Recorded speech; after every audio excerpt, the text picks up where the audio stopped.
Welcome to the Fighting on Film podcast, the podcast all about classic and obscure war movies, from the Normandy landings to the days of chivalry and swords. If it's been captured on film, we're going to try and cover it. I'm Robbie of RM Military History. I'm Matthew Moss of Historical Firearms and the Armourer's Bench.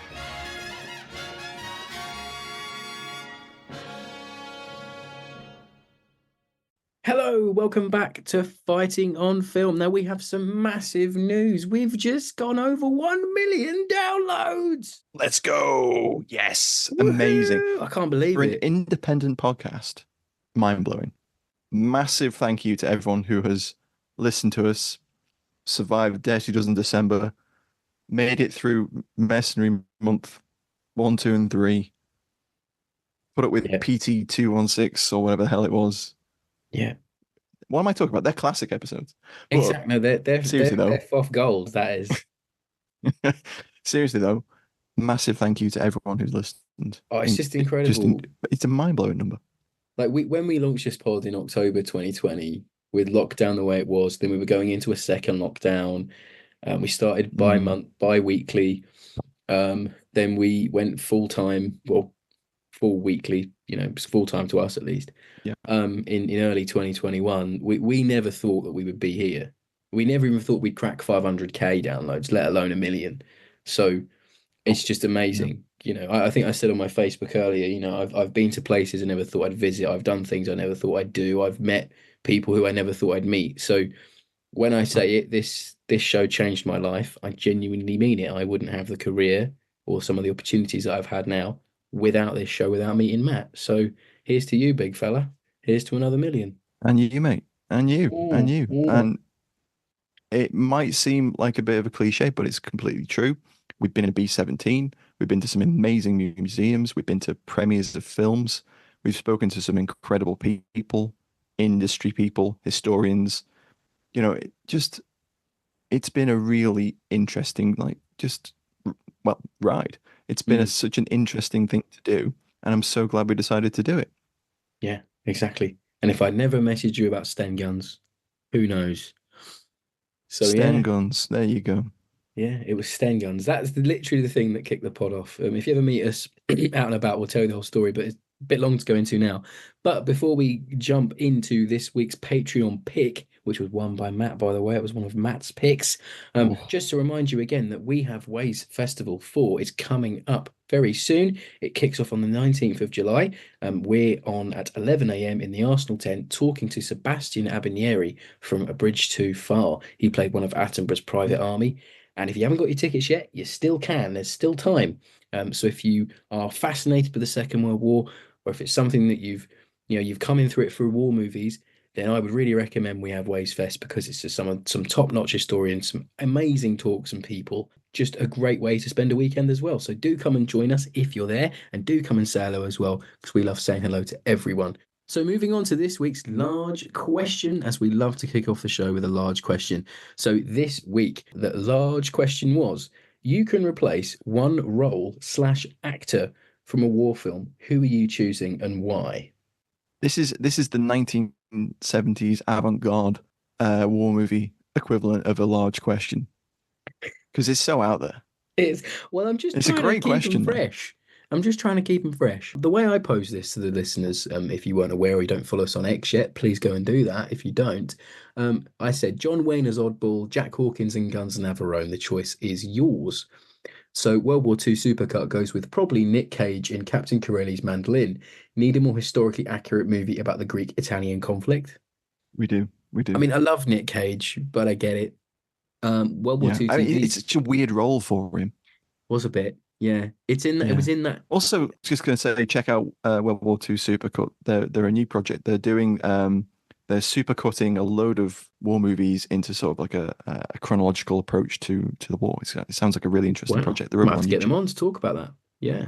Yeah, interesting. World War II TV says, I would take Elliot Gould out of A Bridge Too Far and replace him with Steve McQueen. I would also have him properly playing Colonel Sink of the 506 rather than Colonel Stout, and expand the role to give McQueen more screen time. Kind of would have nice to have seen him in that. I know it's one of the movies he turned down because there was a bit of a discussion on the Twitter after that. That was from Woody. AD Bond goes with Kenneth Williams as skipper in the Battle of Britain just for comedy value. You can imagine Charles Hawtrey it being in that as well, going Skipper H Jerry's. Oh, that'd be fabulous. Oh, Oh, Angels 1-5. Yeah, it'd be amazing. that'd be brilliant. Kevin Getz goes with Ryan O'Neill in A Bridge Too Far. Where are those damn boat scenes so cringeworthy? Welcome to overacting class 101. It's not his best role. It's not his best role. I'm going to save my favorite comment for the end this week because it just really made me laugh. Martin Collin goes with any English actor playing an Australian in exchange replace Mel Gibson with a real Scotsman. It's very good. But Uh, Dr. Phil Wolves says John Wayne as Ben Vandervoort in The Longest Day. Too old. Nothing like him. Upset the person he was playing. Can't agree with that he one did. more, I don't think. We had a lot of replaced John Waynes this week, actually. We really did. Ian Simpson says Richard Burton instead of Scott Glenn in The Wild Geese 2. We can only imagine what it would have been like. That's very true because he was originally meant to be in Mhm. it, but he was too ill, far too ill. Andy Charlwood says Samuel Jackson as Guy Gibson in The Dam Busters. It'd just be so great, wouldn't it? Oh god. I'm sick of these motherfucking dams. In this motherfucking estuary. Beatles fan goes with George Clooney instead of Tom Cruise in Valkyrie. That's interesting. What a shout. I like Cruise in that movie, but I I like that think movie. someone could have done it better. Yeah, he's not menacing enough. I don't think he's Mm, not. He's not count. Yeah, something about it. Harvey Griffith went with Sly Stallone in Escape to Victory has got to go, preferably replaced by somebody who actually knows what a goalkeeper is. amazing. I'd have had Peter Bonetti from Chelsea play him, the Chelsea keeper from the 70s. I'd have had him. Mm, Why not? Or just the Ipswich mm. goalie, because after the Ipswich Kenneth Williams. squad, Williams again. Just oh, that's a volley. Somehow I can't do his voice. And then my One of favorite the few. comment, one of the few, yeah, my favorite comment this week was from Ken Campbell, who said Kermit the Frog replacing Martin Sheen in Apocalypse Now. I love that. Have you seen that thread? Saigon. Shit, I'm still only in Saigon every time I think I'm gonna wake up back in the jungle, Miss Piggy. I don't know why they wanted me to kill That Captain does Kurtz. The play fire off was that. this big on the guy. Execute with extreme prejudice. Yeah. Oh, I couldn't resist. I couldn't resist. I've been practicing all week for that. I Oh, I couldn't was going to resist. ask, have you been practicing? I did been That's practicing. incredible. Oh my God. Go on then. What's yours? So mine. Thanks everyone for those responses this week. It was very good. Really funny to read some of those. Mine this week was actually, and I went a bit not avant-garde, but I sort of did it where I would have liked to have someone have taken the role they were offered rather than replace them. Mm, But then I okay. guess you would have to replace somebody because the cast is stacked. So I went with I'd like to have seen what Gary Oldman would have brought to the Thin Red Line because In he which was. in which part was he offered? I'm not sure he was Or was offered a the role cut? role. Yeah, I'm not sure what role he was offered. He's just always on the Mm, list of actors that was offered a role. Um, yeah. I think if it had been a little bit earlier, than 97, I would have maybe given him the role that Adrian Brody got. I think he could have done it. Um, Yeah. if we're in like 95, 94, I reckon you could have got Oldman in that main role. But I think he's just maybe being aged out a little bit. But would love to have seen it. Coming off of like films like Leon, things like that. I think he would have been great. He could have maybe played the captain. Yeah. I think that would have Yeah. been cool. Yeah. Or Nick Company Nolte. command. Yeah. Yeah, someone like a Yeah, gruffy the company type. commander. Yeah, I think he could have yeah. done it. I think he could have done it. What about you?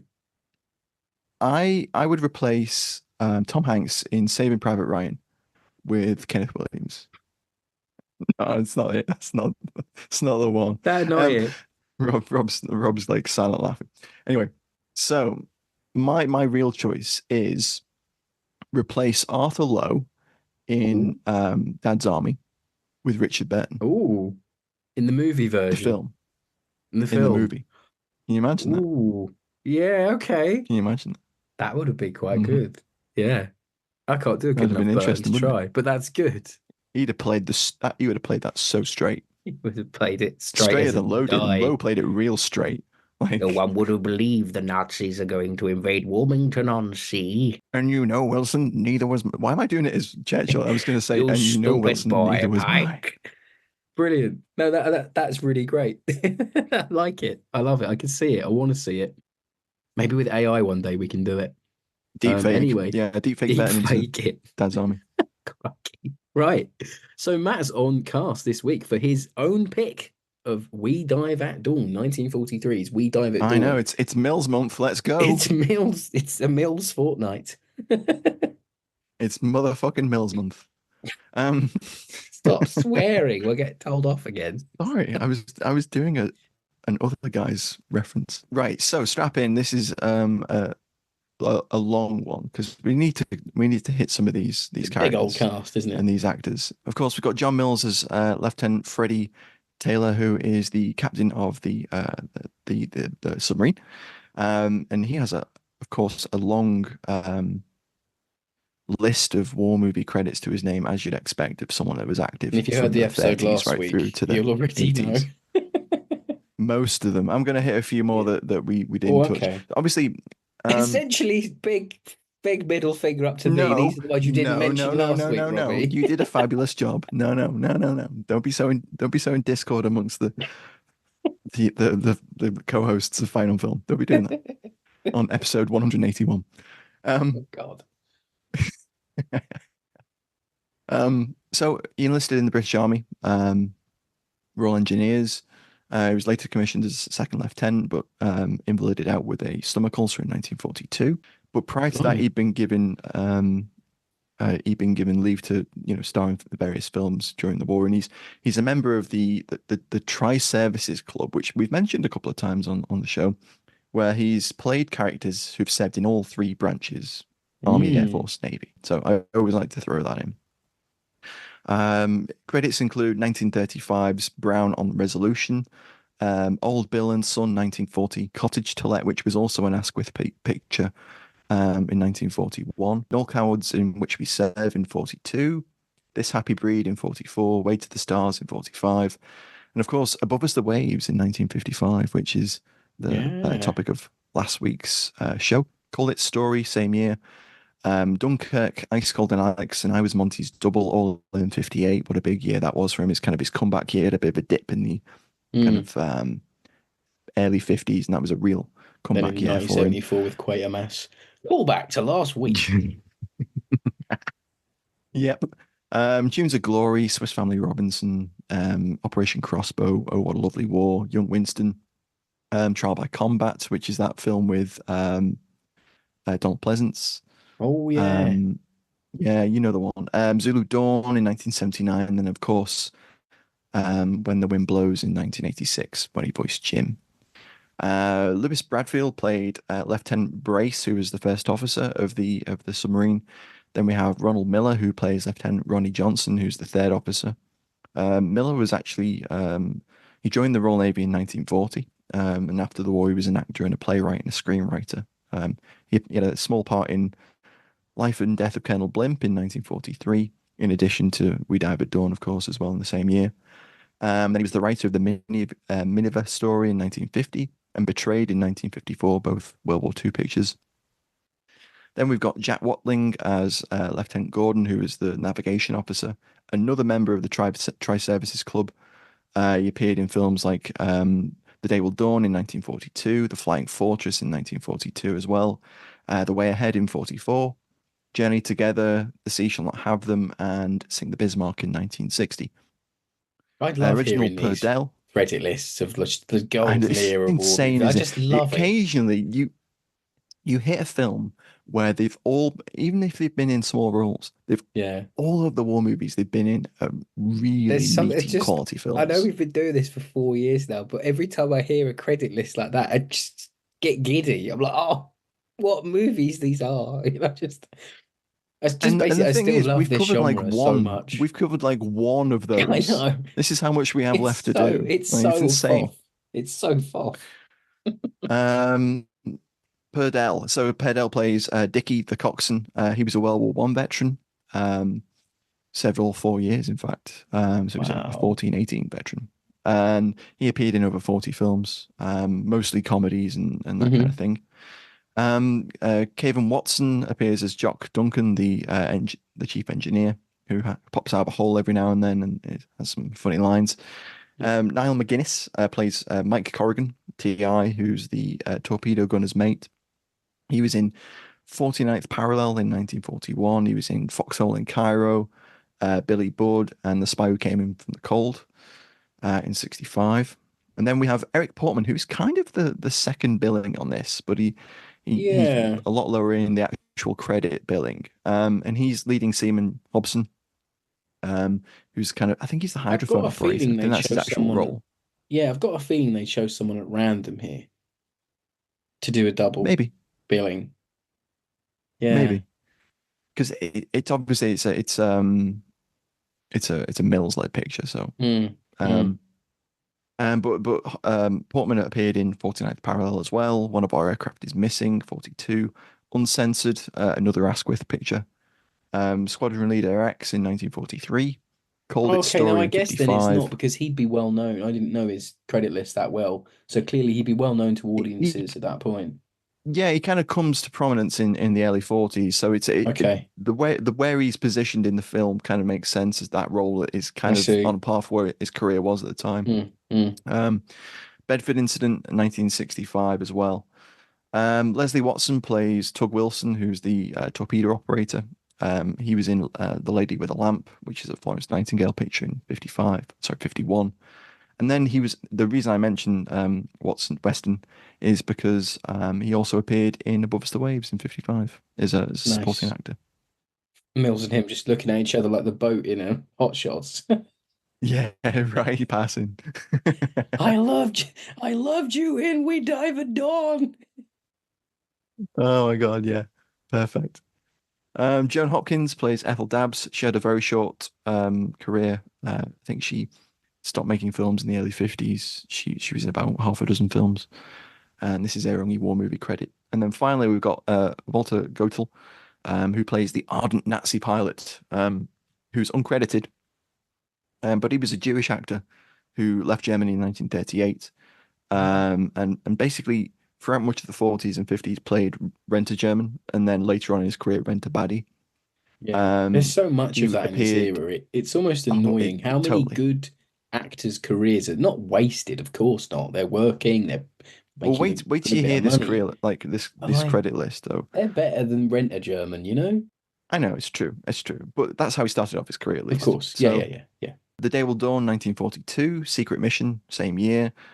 Tomorrow We Live, 1943, The Wooden Horse, 1950, The African Queen, 1951, Red Beret, 1953, Ice Cold and Alex, 58, Sink the Bismarck, Guns and Navarone, The Spy Who Came In From the Cold in 65, Attack on the Iron Coast in 68, and then perhaps he's best known for his recurring role as the KGB general from the Roger Moore era Bond movies from like 77 to Wow, 87. what Yeah, a yeah. what a career. It is. And we last touched on him on the show with March or Die in 77. And then in the early 80s, or I should say the mid 80s, he appeared in season one of TNG, The Next Generation, in an episode called Home Soil as a research station commander where a suspicious death had occurred. And it turned out to be some crystals. I remember that one.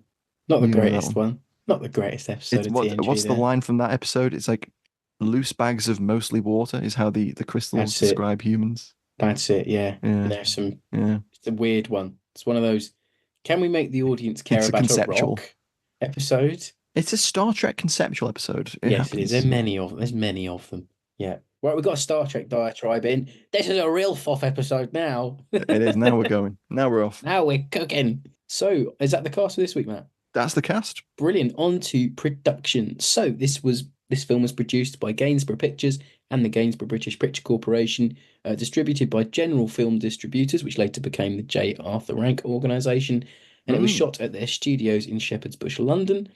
Exterior shots of the submarines P614 and P615 were used for the Sea Tiger. The vessels were a Turkish S-class sub that had been part of the consignment ordered by the Turkish Navy from the British company Vickers in 1939. Obviously, the war breaks out. The Navy requisitions the submarine because there's a war on. We need subs. And it was designated P611 in the British fleet. And there was a similar design, but a slightly smaller one, British S-class destroyer, although with a higher conning tower. S-class boat HMS Safari appears in the film. I hope that's right because that was from Wikipedia, because there is so little on the making of this movie Yeah, online. I think the S-class boat is the one that's next to the submarine tender when they come in from That makes patrol. sense. Yep. So yeah, there's just very little out there on this. So I did my best. It was made with obviously, of course, made in association with the Admiralty as part of sort of like a part narrative, part propagandist piece. This is like a mid 43 morale booster, in a way, but then obviously kind of like the new lot that would come out, and that what would become the way ahead. It's a narrative piece, but clearly there's always someone in the background shouting, "This could be you. You could be on a submarine." Like you can clearly hear them in Make a the way difference. ahead. Yeah, Yeah, they're yeah, like, "Join up, please. Finish the job." Like it's very much that kind of thing. yeah. So it's directed by Anthony Asquith, known for Tell England 1931, the 1940 Dunkirk Ministry of Information film Channel incident with Oh, a young classic. Kenneth Moore, not Talk Kenneth about a Moore, classic Kenneth Griffith. with a young Kenneth Talk Griffith. about a classic FOP episode. It's a great one. If you haven't listened to that episode, go back and listen to it because Mhm. that film is brilliant. It's on the IWM archive. It's really worth a watch. Probably one of the better Dunkirk films. Better than the 2017 one. Oh, there we go. Then now it's a There we FOP go. There it is. episode. There it is. The Way to the Stars, 1945. The Importance of Being Earnest in 52, and the fantastic David Niven movie Carrington VC. My Yes. dog sneezed there. Sorry if anyone heard that. The fantastic Carrington VC, 1955. Very good. And as I'll mention later, I think Asquith is one of the unsung heroes of his era. Don't think he gets nearly as much credit as he should. Co-written by British screenwriters Val Valentine and J.B. Williams. Williams' biggest and most relevant credits to us are this and another propaganda film called Neutral Port in 1940. Mhm. Valentine's credits include The High Command, 1931, and the 1941 comedy farce Gas Bags, where a sort of singing quartet accidentally travel to Germany. And it sounded absolutely madcap. Maybe one for Comedy Month. And he Yeah. also did three St. Trinian's movies, including The Bells, Oof. The Blue Murder, and The Pure Hell of St. Were they the Trinian's. ones in the 60s, the 50s, 60s ones, Yes, not those the ones. late 60s, Not 70s the ones? not the raunchy Yeah. ones, no. Yeah, yeah. Mm. So you wouldn't have sat and eaten a nice tin sausage roll while watching one of You those wouldn't then? have. Probably Okay. not. No, you Good, wouldn't good. have. Gosh, Checking. I think we've got some all-time foff in jokes going on now. If you don't know what the hell I'm talking about, listen to last week's episode. Last week episode, we had a tinned sausage roll diatribe that has sort of become not legendary, I won't say, but it's infamous, perhaps. I don't know. Yes, that's a good one. So cinematography for this one was by Jack E. Cox, frequent Gainsborough collaborator in the 30s, 40s.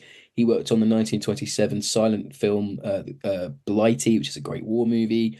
The 1941 film adaptation the film adaptation of Arnold Ridley's Ghost Train. So that's two Dad's Army references this week. And 1959's The Square Peg, starring Norman Wisdom. Ah, your favorite. Not many war films. Yeah. Not many war films in here, but there's a good amount. But Jackie Cox, one of the sort of, and again, probably an unsung master at his craft, proper jobber, did a ton Mm. of credits, tons of films, and I think his work on this is really something. But anyway, music for this one was by Lewis Levy. He was a composer and music director. Some of the movies he worked on in his career include 1935 to 39 Steps, Captain Horatio Hornblower RN, and the Dam Busters. So quite a career there. Oof, Yeah, nice. yeah. So I think in some of those he was the composer, and some of them he was like the music conductor. So he wasn't Right, yeah, necessarily yeah. doing. Obviously, Dan Busters' score was done by someone else, but he was Yeah, yeah. conducting. Yeah. So this one was released in the UK on April 15th, 1943. It was re-released in February 48, and it had a TV premiere in 1950 in the United States, as there was no US release at the time, apparently. No commercial version was available, what I Mm, found out, which is interesting. interesting. And yeah, and it's available to watch now in the UK free on ITVX. So you've It got no is. excuse to watch it if you want. And I think it's the lovely sort of the rip I watched of it was lovely. The It version I was. It's watched. really good. I mean, if Mm, there's plenty of interesting war movies on ITVX, and if anyone yeah. from ITV is actually listening, feel free to like drop us a line. We'd Yeah, we'd love to love to collaborate. partner on something Yeah. and Isn't cover it more of those everything that because there's was some on good stuff on there. BritBox is now back on ITVX? I don't know. I I could think not it tell you. was. I think maybe that's Maybe. what happened. Yeah. Hmm. But no, there's some great cracking war films on there. Anyway, so our retro review this week comes from Variety magazine, from 1942. So they must have reviewed it and then it didn't come out in America, perhaps, which is Hmm. interesting. So John, it says it's a very short review, so I've got a few other little tidbits to say. John Mills enacts the lieutenant with not only requisite dignity, but with a human touch. But it is Eric Portman as the seaman who has the outstanding role and scores best. Rest of the cast give excellent performances, while direction and production are above par. Very cut and shut review that. Yeah. Positive though. Positive. Positive one, yeah. So, and I pulled from the archives two extracts from reviews from the 1976 book, The Films of John Mills by R.J. Minnie. And this is what Paul Trench of the Evening Standard said about Mills's performance. His nervous impatience as he crouches at the periscope to maneuver for the attack on a battleship is a welcome change from those cinema portrayals which make British officers look like bored cucumbers. And then we have Edgar Anstey from The Spectator. He says John Mills, remarkable also, it will be remembered in sharply contrasting to his part in which we serve, is emerging as an actor with a special flair for realistic portrayals. Hmm. So some high praise for Mills there at the time. They were contemporary reviews from 1943. And we also have the return of the one word review this week, and we had some good replies on that one, at about 30 replies. Kicking us off with AD Bond says booster, Ken says moist, Lost in Translation goes hashtag sea tiger. Ben Yonelli, he didn't put any spaces, so it's one word. He said better than above us the waves. True. I can't disagree. Nick Aston says gripping, Ash Brown, unsurpassed, Mark C, Brandenburg. Ian Davidson, Jolly Roger. Tom says, I love my belly. There's a great line in that. Great line, great gag in that. Ian Mays says, Brandon Balls. Terry Ares goes with claustrophobic. Stephen O'Neill just says, love Eric Portman. And Dave Brown says, well, it's not Submarine X1. And we'll end up today with Pete the Paint, who says, smelly. Nice. There's some good praise for We Dive at Dawn there. It is one of those. I think it is one of those movies, and we'll talk about more of this later. But I think it's because it's produced in the war. There's something more about this than Above Us the Yeah, Waves. I agree. I agree. Mm, And because we've done that classic fourth thing where we don't actually explain the premise of the film follows Sea Tiger on a special patrol into the Baltic, chasing the Brandenburg, which is a brand new German cruiser. Um, and it follows the crew as they try and sink the Brandenburg and then escape the Baltic. yeah, very very men on a mission, isn't it? It is. It's very straightforward, but Mm. it ambles along beautifully, though, I have to Executed say. superbly well, which Mm. we'll get back onto. So I think classic. Barely talked about the movie, but let's get on to some of the cool kit. It's the Allie-tally.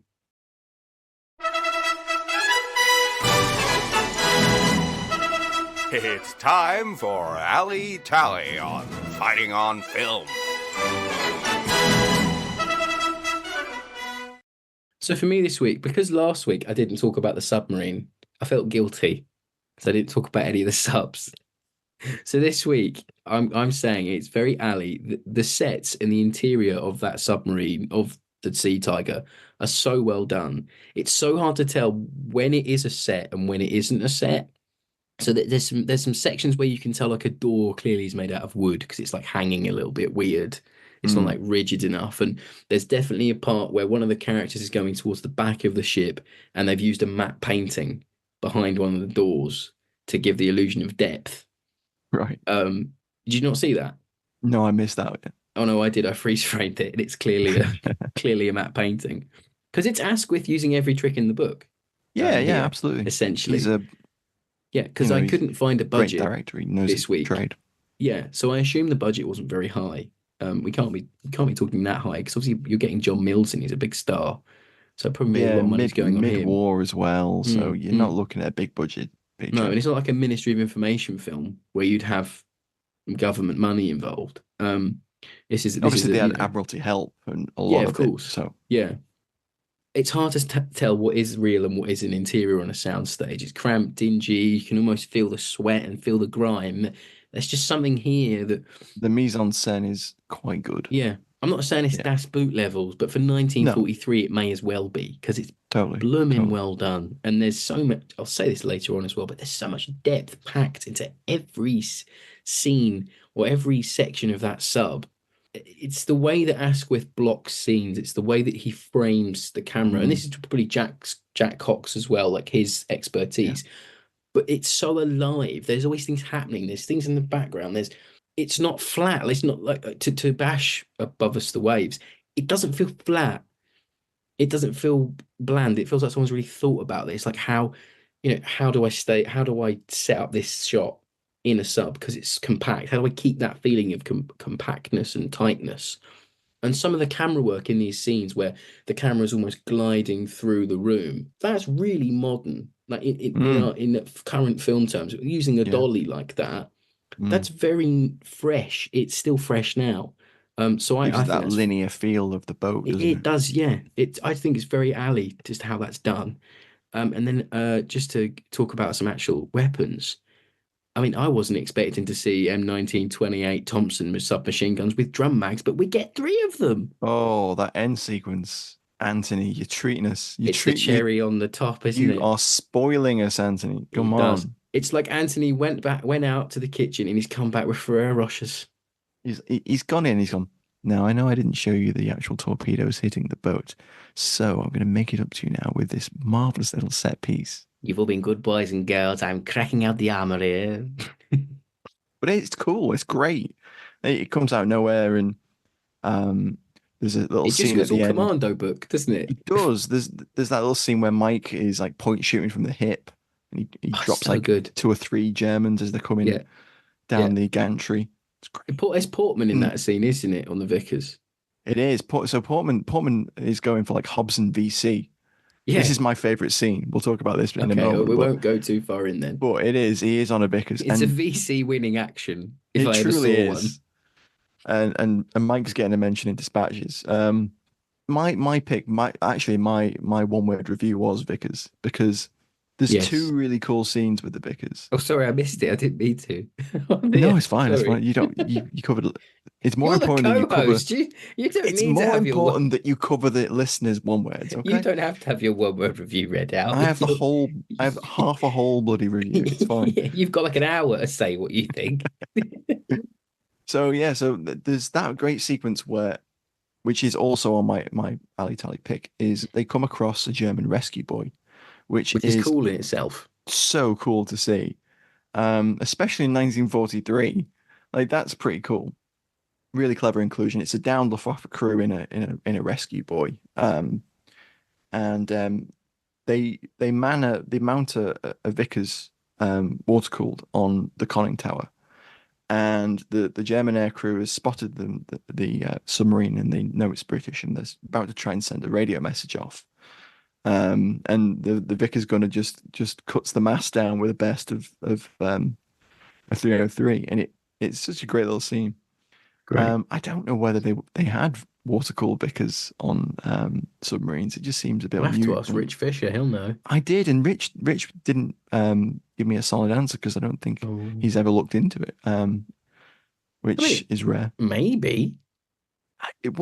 My theory is that it was a Vickers submarine, so they put Vickers guns on it. Ah, okay. Yeah, Maybe. that makes sense. Maybe I've got I, them you to you would hand. you would have thought like a Vickers K I was thinking Vickers K a more. Bren or It's something. lighter. Yeah, Like something imagine like that. hauling Something air that Vickers cooled. out of the. Every time you want to use it, you got to hump a Vickers gun up a bloody ladder. Yeah. Like, a Vickers know. K would be easier, wouldn't it? Oh yeah, yeah, it would make sense. But I love that scene. That's such a It's cool just little great. scene. It's just cool. And isn't then it? we do see some more Vickers guns later on, but we'll talk about those in We'll talk favorite about that scenes, later, I'm yeah. sure. The first, and also we'll say this week we've had the first piece of 1908 webbing we've ever seen on the show. I don't think we've not done a British First War movie yet, have we? Oh no, we covered First World War movies with Andy Moody, but I don't think we did an Allie-tally in that, did we? No, I think it was more of a broader thing. We did that. We did the movie with Taff. We did the episode with Taff as Oh, of well. course we did Journey's End. Jenny's Yes. End. I don't know whether there was '08 in that, but It might have been a fleeting view of it, but I seem to, in my brain, seem to think it was the first maybe time in the I've. scene where he goes up on into the trench, Yeah, and yeah, there might have been a bit in there. but it's okay. It's the first time we've seen something in a long while. Yeah. But it's nice to see it because it just for me. I don't know if it's I couldn't find anything on the Navy using '08 webbing, but I know that that kind of thing was held in reserve and was being used at Oh Dunkirk yeah, still. it makes So complete sense. Yeah, I think. to give a submarine like, okay, if you need to do a raiding party, here's some webbing. They just chuck you Yeah, whatever they had out of exactly, stores. It makes exactly. complete sense. And you got SMLEs and you got It's Webleys as beautiful. well. That's that's a Um, cut off SMLE as well in that scene. ah, Got a cut off. so it's a Mark One without the star, Mark Three without the star. Very nice. What else have we got? We've got Germans with Gewehr 98s and Yeah, those classic World War One helmets, which it's is what they brilliant. had. It's so Yeah, great. I love it. and the rifle grenade launcher, That was really the nice. I cup know you couldn't discharger. resist talking about that when Oh you my saw it. word! Yeah. What a treat Anthony gave us there. And even in that scene, it's very Western. It's very Westerny, isn't it? It's Hmm. like the Alamo almost for me. It's like there's a way, like I think he's been inspired by something he's seen for this, because it's just the way that he's. We'll go into it in a minute. I don't want to ruin it for you because I know it's your favorite scene, but it's the staging and the blocking Hmm. is beautiful in that moment. It's It great. is. So there was two things that stood out for me in terms of costume this week, which was a mention of a Sheffield Wednesday jersey that they gave the Kriegsmarine that they take aboard, which I thought was very odd. Or maybe it's just because they're dry clothes, I guess. That's it. Um, yeah, mate, it's a Sheffield Wednesday jersey. It's the Germans like Got to get Walter Gottel out of his wet flight suit into a Sheffield that's Wednesday t-shirt. Sheffield Dienstag. What is das? But no, it's just great. This is brilliant. And then shout out to John Mills's weird white racing jacket captain's jacket. Oh yeah, that's cool. It's Great like a bit of weird like workwear. denim blouse workwear Yeah, I've never thing. seen a jacket like that in my life before He or kind of since. puts it on to get off the submarine, which is weird. He doesn't Yeah. wear it like in the submarine, but every time he gets off to go onto the tender or like And go it's all like ashore, oil covered and grimy. It's it's brilliant. cool. It's It cool. adds so much to the characters. I know I say about it a lot, but it gives a lot to him And his little jumper as and well. his little jumper. It's just brilliant. Mm. I love Royal Navy looks. I think they're very vibe. strong uniform at The in that the era. only thing that could have been cooler is if he'd been wearing like a barber. Oh, it would have been cool. Like a one of those barbers that a couple of the captains bought for themselves and the crews. Would have been nice. It's brilliant. I love the roll necks. I love the whole double-breasted tunics they wear. It's just brilliant. And then the sort of work overalls that all the guys in the engine Mm. room have. It's brilliant. It's just really lovely. And it's a lovely little cross Just section. adds to that depth of detail, doesn't it? It does. Maybe we should move on to favorite scenes because I know Matt is waiting to talk about it. Hello, I'm Al Murray, and you're listening to Fighting on Film, the world's #1 war film podcast. We might as well have just named this Hobson VC. Come on. Hobson VC. We could have named the whole film Hobson VC. If you It's great. do the commando book of this section, it would be that, wouldn't it? Oh yeah, absolutely. Yeah. So Hobson's he's a bit work shy. He's got family problems. He's competent. But there's a little scene where See the chap that Hobson's the one with the fish and chip shop wife, yes, who's run off to the chippy because Yeah. he's a bit of he gets a That's bit right. punchy. Yeah. Yeah. Is implied Yes. anyway. Yeah. He falls back on the bottle because of his troubles at home. We'll talk about those in a moment as well, because they're actually really good scenes. They are brilliant. So he speaks multiple languages, including German and some other languages, and the Sea Tigers managed to carry out the mission, but they don't know they've got the Brandenburg yet, and they try and escape. So they sit on the bottom for a while and they're trying to work out what to do.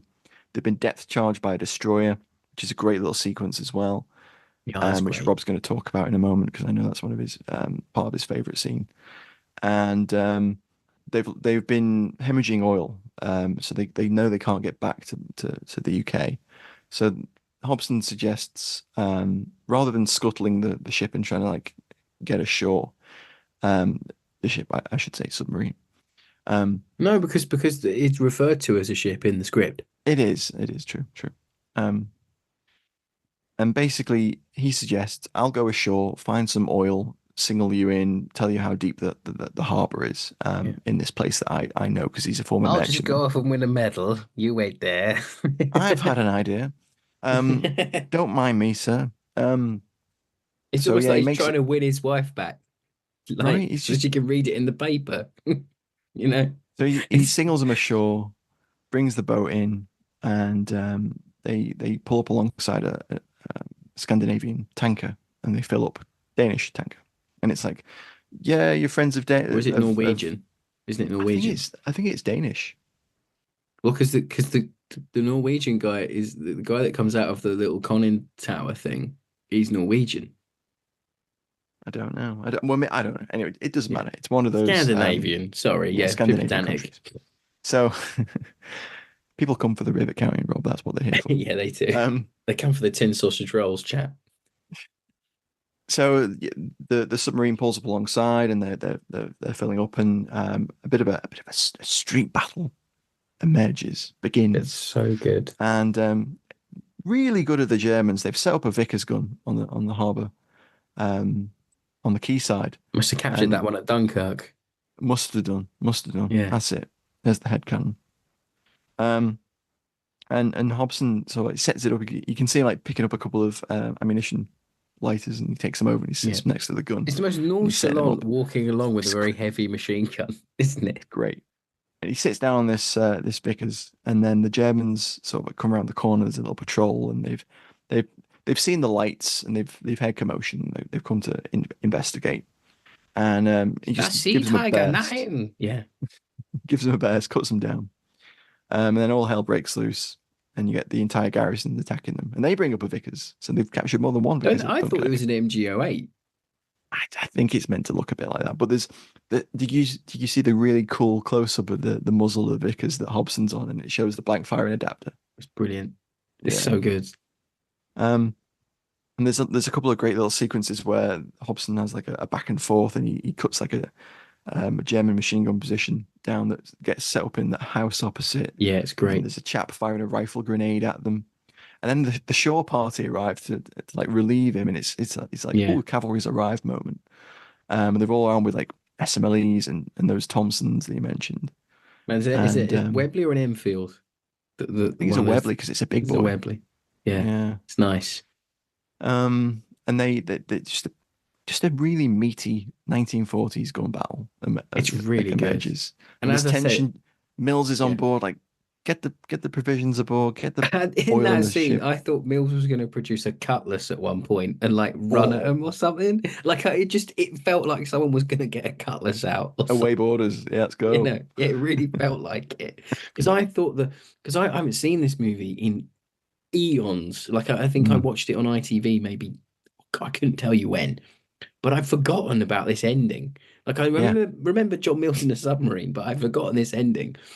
But I always thought that I didn't know, but I thought they'd meet their demise and they'd all go out fighting. Like it'd be like a proper propagandistic thing that you have to see it through to the end. I thought it'd go a bit like that, a bit like Guadalcanal.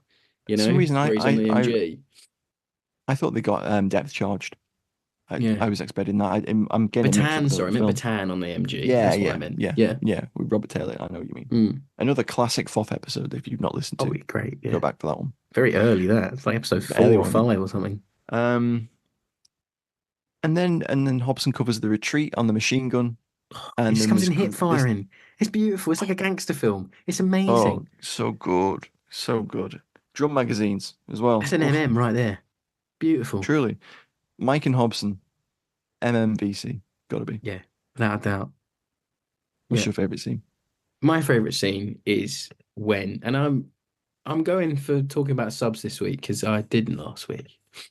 again. Leaning in heavy just to compensate. I like No, it. not at all. No, it's because it's because this film's better than Above Us the It Wave, is. It is. right? In my opinion, at least. Totally agree. It's when the Sea Tiger they finally find the Brandenburg, and Mills is on the periscope of the ship, adjusting for the sub attack, making his run. And it's just Mills's performance in this scene. It's I so love how gripping. many times the periscope goes up and down. Yeah, and he clicks. He like goes and clicks for it, like with his with his mouth or with his fingers. Yeah. And he's excited, anxious. He's a bag of nerves. There's sweat pouring off of him. It's really enthralling to watch. Like Mills isn't necessary. Mills is a bit clipped for the time. He's got that sort of plummy accent, but he doesn't look like a Niven. No. Like to me, Mills is the closest thing you're going to get to a Stephen Graham in 1943, in a way, if you know what I mean. Like, if you had to compare him, like he's a bit more rough and tumble. Yeah, it's just I just get that feeling out of him because he played more sort of realism roles, like Tubby in Dunkirk and things like that. Yeah, but here he's not. He's playing more of a officer class. Obviously, he's captain of a submarine. But there's just this tension. He's revolving the viewfinder on the periscope. It's like he's holding on to his periscope for dear life, almost as if like it's an extension of him. And you get the hum of the ship, the clunk of the levers, switches. It's all diegetic sound. There's not one piece of like soundtrack in this whole sequence. Yeah. And it's really Cruelty-esque with the tension of the silence and the men sort of having a few snatched words with each other. And it's this, as I said earlier in my Allie-tally, it's this dynamic camera work that's so fresh. It's moving through the submarine with ease. It's just beautiful to watch. And the dialogue in it as well is so great. So he's looking at the ship, and then it's the ship's being sort of like covered by another ship, and then the Brandenburg reveals itself. And he goes, plates, it's her, the Brandenburg, blow up all tubes. And you get this, it's almost like the attacking standby moment from Cruel Sea, where goes into the torpedo room, and they're like, oh, it must be old Brandon Balls herself. Come on. And they like all get the torpedo tubes ready. It's fantastic. But then after that, we're back when he's making the run. We're back with Mills almost getting quite annoyed, but he can't get too excited. Yeah, the helmsman can't get like a stable sort of like bearing on it, and he snaps at him. He snaps. He says, "It really does." He says, "Keep the confounded boat level, number one." She's bouncing about like a pea in a blasted drum. It's just the way that Mills conveys it, and the way he's like hot pursing his lips, and there's almost something personal here. Like this, he has to do this. It's like Moby Dick in a way. It's your big prize. Captain Ahab about him. Yeah, it does. It's just such a gripping sequence. And then obviously it's massively juxtaposed with your favourite scene with sort of the boys' own gun battle action. And Mills isn't involved in that. He doesn't. He's not. He doesn't. He's the calm, collected officer that's commanding and directing the shore party back aboard and stuff. Yeah. But in that scene he commands massively. The tension of that scene is brilliant. It's great. I love that scene too. I love Mills in this. I think it's one of his best performances. It's up there with your Dunkirk, your what have you, whatever John Mills performance you like the most. It's up there for me. I think it's a trot. Oh, I agree. I read that he went aboard a submarine. Oh, he did. Yes, I didn't read that out actually at the start. I should read it now. I've got it down here. He went on an attack run down the Clyde, and he describes a crash dive by saying, "The ship then seems to stand on her nose, and I felt her spreading like an arrow towards the seabed. Charts and crockery went flying in all directions. I hung onto I hung onto the rail near the periscope, trying to look heroic and totally unconcerned. The only thing that concerned me was that I was sure my face had turned pale shade of pea green." He sounds like a good egg, Mills, to me. He does. Sounds like a lad. He's down to earth. It sounds one of the boys. And I think within that sequence after the attack, they do get attacked by a depth charging destroyer, and I think there's a little sequence where they do that classic submarine film thing where they jettison a load of oil and bits and bobs and a dead body out. And a coat. And it's classic submarine stuff. That's and even cooler, they But do it's not this thing where formulaic because it's at the time, so it's not it's fresh, formulaic yet. fresh. Yeah, Everything else is based on this, but might and others. be. It could be, You yeah, never honestly. know. And the added bit to it is they do that crash dive, and the tail of the submarine comes Oh, good. out of the water, and you're like, oh damn, that's cool. Nice model work. There's It's some good. They really cool don't. model work, Yeah, especially when they're pushing through the submarine nets as well. that's good. When they're entering the Baltic, or the Kiel Canal, I should say. Yeah, Um, and it strikes me as interesting that they decided not to show the launch of the torpedoes externally. They show it internally, and I think it works within the scene because, of course, we don't see what actually happens to the Brandenburg. Then we learn later on Mm. when they manage to escape and they meet. The movie makes you forget in a Yeah, nice way, so they do. it is a They meet like a surprise. Q ship, like a Yeah, trawler, like an armed yeah. trawler, don't they? And he's like, "Oh, you've sunk the Brandenburg." I'm like, "Oh, nice." Mm. It's nice. No, it really is. And I think what you said about them not use. I think if they show too many exterior shots of a model sub, it would cheapen it. I think The the fact that tension would have been yeah, undermined a bit. the fact that Asquith chooses to spend most of the middle of your and the back end of your movie completely within the submarine Mm. really gives it this dingy, almost Das Boot feel. Yeah, Um, it's gritty. It this has is that British. 40s realism to Yeah, it. this may as well be British Das Boot. Yeah, and then we're in 43. We're very much in Ealing Studios semi-documentary realism becoming very popular. We're in that period, and obviously Asquith is coming off of doing MOI films. He's a very consummate director, so it's a perfect blend. It's a great script. It's a great cast. Um, there's enough in there for everyone. It's kind of a crowd pleaser, I think. Yeah. Do you know what I also love about that sequence where they're doing the attack run? I love how cinematography and the lighting subtly changes because Fantastic. the lights Yeah. dip. The Yeah. lights dip when they go into the attack, and Mills gives it one last click, and the periscope comes up or comes down, um, and he's looking through it, and he's beginning to lay the plot. And you don't even need to know how a submarine operates or what's No. going on for that scene to work. You can have no idea what a viewing room is. You can have no idea what a Viewing submarine room. is, and you can enjoy that sequence and just through the tension. And Mills conveys it purely by a facial Brilliant expression. performance. It's brilliant Mm, performance. Really is. it is. No, surprised you didn't get a BAFTA for this. It is a bit of a surprise, isn't it? I don't know. Yeah. It's a very, very strong performance because he balances it really well in other scenes because he has that Isn't great this scene Miss where, Miniver year? yeah, it might Maybe. be I actually think it might be. 43. Yeah, I suppose. 43 Anyway. now. I can't remember. So, Sahara. Sahara would have cleaned up yeah, this yeah, year. yeah, I Yeah, yeah, suppose yeah. so. Um, Blast! I've lost a Bogard. Blast! so there's that sequence where he goes ashore and he's on leave and he's talking to his butler and he's Mm. laying on all the dates with all of his lady friends. And there's some great little funny sequences that a classic British war movie of this period, which I hmm think Above Us the Waves kind of doesn't Yeah. have, and it lacks I for think we're that. sliding into final thoughts here, ever so slightly. Well, it kind of a little bit, but I would say that one of my favorite scenes are those scenes that in the first act establish all of the cast. Yeah.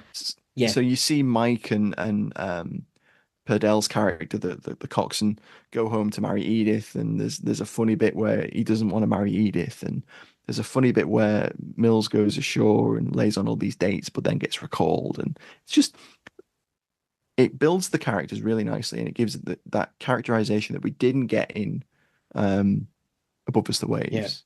It's night and Um, day, isn't it? mm, And I think it's because we watch them so close together, obviously. yeah, well, it's It Mills month. obviously is that. It's Mill's fortnight. Um, so but this you're right, it adds so much depth to these people because once they get in the sub, you know a little bit about them, so you Mm, care a bit more. It exactly. and it's all things as well that and I've got this in my final thoughts. It's all relatable things to an audience. And it's Mm, some of it's still relatable now, dodgy relationships, will they, won't they, trouble at home. It's all things that people going to see this movie in 43 may have been through. And Mm, obviously everyone there knows someone who's probably in the Navy, the Air Force, the Army anyway. It just is absolutely. going to be like that. So to make it relatable, um, and this, if we are sliding into final thoughts, if we Yeah, are, I would just say um, that I think the strength of a good war movie is often the human story it tells within the narrative, agreed, yeah, and this and this has it in film nails bags, it. and Mm, because it's a propaganda piece as well, it has to be more representative of the audience that's watching it than mm. these 1955 movies that are a bit more stiff upper True, lip. true, yeah. What we think of when we think of the Great British War film, it is not, Well, The they are Cruel Sea is an 1950s exception movies. to that, I think, in a No, lot of it is, ways. yeah. I'm not saying that every single 50s Mm, war movie is this. There is that stereotype. It clearly isn't. For anything we've learned over the period of doing this pod, it's not. But there's something that I wanted to mention to you, ask you about your opinion on it. So mm, this movie, I think, in a way, and bear with me, it highlights a lack of true social and classist diversity that some 50s golden era quote unquote films don't have. mm. So with obviously with films like The Way Ahead in 44, this film has it too, where you have Scots, Irishmen, and Englishmen from all walks of life and Yeah. class together. And it's what I said earlier about it's the viewing public going to this movie. You can't show them something on screen that is not representative to them and the war they're fighting and the people they're serving alongside or have had in their family members who are alive, passed away, fighting somewhere in the world at Mm, this one time. You can't fake that because they're not going to appreciate it, and the propagandic message of being together and seeing the job through to the end will be lost. So I just think it's something that is we move away from that in the 50s almost in a way. I'm not saying every 50s war film does it, but in the some of the big hitters, no, I agree. you No, lose it a I little bit. I think within British Second World War cinema, um, as we move away from the 40s into the 50s, into the 60s, we kind of lose that element. And things sort of simplify and things streamline into stereotypes I a think it's little bit that, isn't it? with the It's a passage of time. stereotyping. So you lose some of those new nuances that you get with things like The New Lot and The Way Ahead and this movie Mm. and The Sea Shall Not Have Them. Is it the Noel Coward movie that I mentioned earlier? Um, in which we said, sorry, not The Sea Shall Have Them. But no, I agree. And I think what happens is we have these films that do that well, and then as time goes by, the stereotypes solidify and cement, and we get simplifications of that. And you get the working class character, and you get the clipped Mm. officers, and it just becomes very, very formulaic. Um, Yeah, because the to because the I think the way ahead shows it up a little bit where the working class characters going on about steak and onions is almost like the comic relief. mm, It's not true here, but it's a like hard thing to when quantify, I think. yeah, but when two men are talking in we dive at dawn and they're talking about like relationships and life, it just Yeah. comes across as a lot more genuine. You know, Oh, I think like so. The they way feel more real. the way the cook um Yeah, kind of like jibs the coxswain by tattooing Arabella onto his arm when the yeah, woman's name isn't Arabella. yeah, Those are very human things. And exactly. not everyone's a straight character, and I like No, that. no, and the scripting here is fantastic in my It opinion. It's is. It's very very well well written. written. Mm, Considering the credits, the chap's credits, they're not huge. mm, They never do a massive Oscar-winning movie, a big blockbuster. They never really do that. They're jobbing screenwriters, but it's very good here. If you didn't tell me, I would think it was adapted from a novel at points because it's so well done. mm, And it's mm. earnest and it's genuine and It's well people, paced. it's how people talk Mm, and mm. yeah, and again, just rounding up my favorite final thoughts really this week before I let Matt run off with it. It it's well paced, like you said. It gives you lots of characterization for nearly everyone who's important. Yeah. The submarine scenes are And some fantastic, people aren't, and yeah, and I think even that some always adds something as well. agreed. Um, it's Mills and the ensemble are fantastic. As I said earlier, Asquith and his camera work of Jack Cox is fantastic here. I really do think Asquith is an unsung hero, an unsung gem of British filmmaking. Because he's just doing things that now were taken for granted, but in 1943, very impressed to see it. And I'm not being like all hoity-toity there. Oh, it's very granted. I'm not being like Yeah, that. yeah. But it's just It it, it's more than you expected. it's timeless in a way, Mm, in its own way. But I love Asquith's work anyway. mm. The only criticism I have is that we don't get to see a nice model of the Brandenburg being blown up. I know, I know. That's the only And thing. that feels like it was either a budgetary thing or it was a choice. I think it's probably more a choice, if I'm honest. Mm, yeah. And Um, I think that's fair. I think it works yeah, in it's in the context of that tense scene. it's got heart, this movie. That's what Mm. it is, bottom line for me. It's a solid picture and it's got heart. Matt, what did you think? Well, we've touched on it a few times already, but when I was talking to Rob about this, I watched it before he got around to watching it this week, and I said, I don't want to spoil it for you, but it's almost like a submarine version of The Cruel Sea. It kind of hits Yeah, all those same beats, and I'm not going to say it's not on a par with it. It isn't, no, but it hits all those same beats, and it has that same unassuming grit. British But Das Boot in a way. In a yeah, but way, it has an added stiff upper lip, which you get with those British wartime movies, and it's not a forced stiff upper lip kind of aspect to it. It's just they're resolute, they're redoubt, they know mm. what they're doing. They're doing this job, and they take pleasure in doing it. They you can see throughout the crew and the way that they're characterized, they're they're excited to take on a mission that goes after the Brandenburg. I guess as well, this is coming off a period in the war where British shipping is being quite heavily mauled by the Absolutely. U-boats. Yeah. So to have a movie you can go and see where a British submarine, sorry, is Hmm. giving it to a big German Totally. ship, Yeah. you can totally understand why a film like this was made. Yeah. It's very enjoyable. I mean, it kept me enthralled throughout. I was fully engaged, even with the relatively sedate opening section, which really beds in the characters, and we've already mentioned this. It beds them in so well.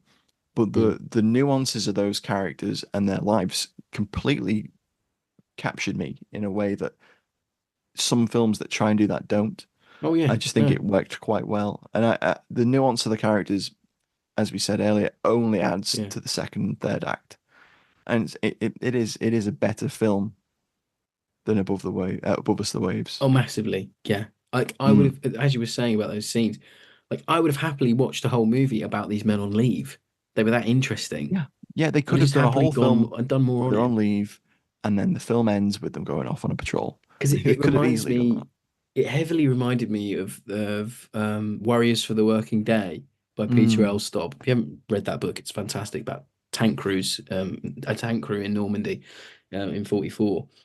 And there's a bit in the book where they all go home and you learn about their home life. And it reminded me of that. It's this earnest realism Yeah. in a way. Some of it's played for laughs, some of it's not.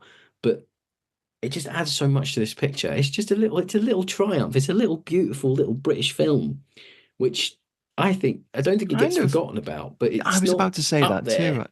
I feel like it isn't mentioned in the sort of same hushed tones as some other classic British war movies of the period are, like In Which We Serve or The Way Ahead. And I think really, if you compare it to those, it stands up really well. No, I agree. I agree. It's just solid. It's a solid little picture. And the fact that if you're in the UK, you can go and watch it on ITVX right now. You've got no excuse. It's fantastic. Pretty much. It's really a great little movie. I'm not going to say it's not going to win any major, so it's not going to win any major awards, but it's well worth your time. Um, Oh, absolutely. Yeah. yeah. So Matt, Above Us the Waves or We Dive at Dawn? I think it's a solid We Dive at Dawn. It's just a better made picture. Yeah, agreed. Sea Tiger all the way. So Join that us for next was. week for more Mills Month, where we cover The Valiant, which is, I think, Oh his God, other no. war movie, which is naval based. Next week we will be joined by Jack Boucher. Oh, that's actually better. Yeah, that's Yeah, better. it is. Yeah, better. Um, better. We're joined by Jack Bowsher to cover the 1945 documentary Burmese Victory, and he'll be joining us. He's just released a book called Forgotten Armor, which is all about tanks in the Far East. So do stay tuned for that one. And if you're a Patreon member, have a look on the Patreon because there'll be a post going up where you can pitch some questions to Jack. He's kindly agreed to answer some listener questions. So yeah, do join us next week. That was We Dive at Dawn. Fantastic little movie. We've been fighting on film. Do join us on the socials. And yeah, another razor glass to the 1 million listens. Amazing. And we'll catch you next week, folks. Absolutely. Thanks everyone for listening. Bye. My dog is licking himself, and I'm not cutting that out the edit if it comes up. Bye, everyone.